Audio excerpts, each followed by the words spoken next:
राधा अष्टमी इस तरह के विविध आयोजन इस माह में रहते हैं, तो एक छोटी कल्पना परिवार के द्वारा सबने मिलके की है।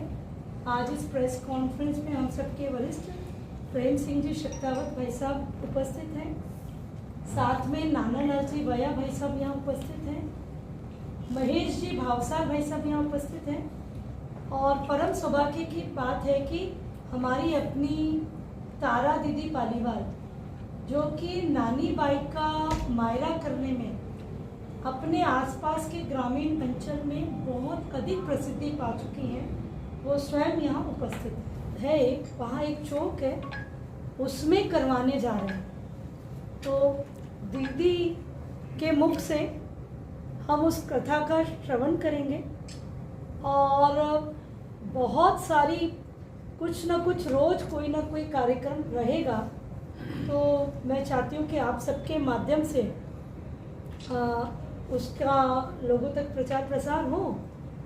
22 तारीख को कलश यात्रा के रूप में हम लोग बहनें वहाँ जितनी भी आसपास की बहनें हैं, समाज क्षेत्र की बहनें हैं, यूनिवर्सिटी रोड की बहनें हैं, वो सब कलश यात्रा लेकर के लक्ष्मी नारायण मंदिर पहुँचेगी और कथा की पूजन अर्चन के बाद विधिवत शुरुआत करेंगे। 23 तारीख को राधा अष्टमी का बहुत सुंदर महोत्सव होने वाला है। तो राधा अष्टमी में छोटी बालिकाओं के साथ राधा स्वरूपा कृष्ण में भक्ति संसार को रचते हुए ऐसा एक छोटा आयोजन रहेगा।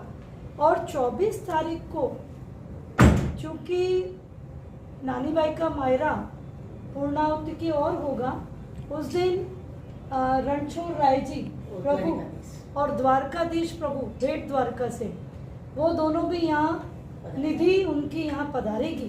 22 तारीख को कथा प्रारंभ होने जा रही है। भव्य नानी बाई का मायरा 22, 23 और 24 को कथा का विराम होगा और 22 तारीख को प्रारंभ होगा।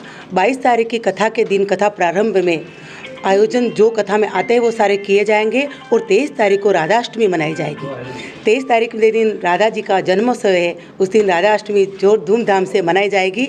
और 24 तारीख को माहिरे का समापन है, उसमें स्वयं द्वारिकाधीश प्रभु पधारेंगे, सभी भक्तों को दर्शन देंगे। रणछोड़ राय जी पधारेंगे, सभी भक्तों को दर्शन देंगे और सभी भक्त ज़्यादा से ज़्यादा संख्या में पधार कर इस कथा गंगा में डुबकी लगाए और सभी भक्त इस कथा का आनंद लेवे। हमारे गुरुदेव का आदेश है कि जो भी उन्हीं की वजह से हम व्यासपीठ पे बैठ पा रहे हैं। हमारा में व्यासपीठ पे बैठने की ऐसी कोई शक्ति नहीं है और हम कथा कर सके ऐसा हमारा में कोई है भी नहीं, लेकिन हमारा गुरुदेव का आदेश है कि कथा में दीदी जो भी राशि शुल्क कुछ आता है या तो हम गुरुदेव के आश्रम में पहुंचा देते हैं और उसके बाद में एक बेटी की शादी या उसके बाद और गोदान के लिए निकालेंगे। हमें कुछ भी कथा का नहीं चाहिए, सिर्फ गाने बजाने वाले और जो भी हमारी म्यूजिशियन टीम है वो पैसे लेती है। हमारा कोई शुल्क नहीं है माहिरा करने का।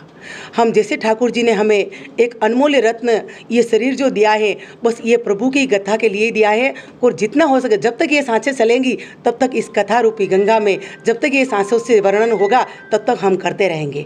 जय श्री कृष्णा, राधे राधे। आप उदयपुर की और सारी जहाँ की जनता सुन पा रही हैं वो सभी इस कथा में पधारे और 22 तारीख को प्रारंभ होने वाली कथा 24 को समापन होगी। आप ज़्यादा से ज़्यादा संख्या में पधार कर इस कथा का आनंद जरूर लेवें।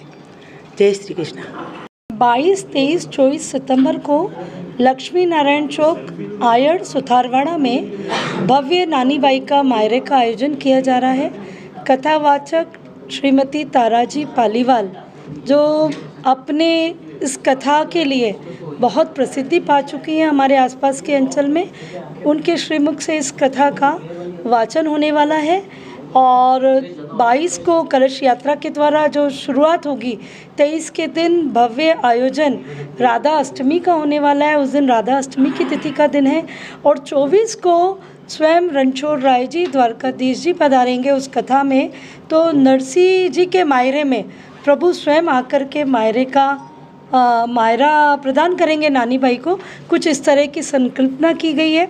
इस पूरे आयोजन में जो भी एकत्रीकरण होगा वो दीदी स्वयं नहीं लेते हैं, वो स्वयं ही गोदान और साथ ही साथ एक बच्ची के कन्यादान स्वरूप वो सारा दीदी करेंगे।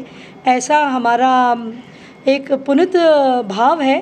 और इस कथा के लिए हम चाहते हैं कि अधिकतम संख्या में उदयपुर शहर की जो धर्म प्रेमी बहनें हैं, भाई हैं, वो सब पधारें और कथा श्रवण का लाभ प्राप्त करें।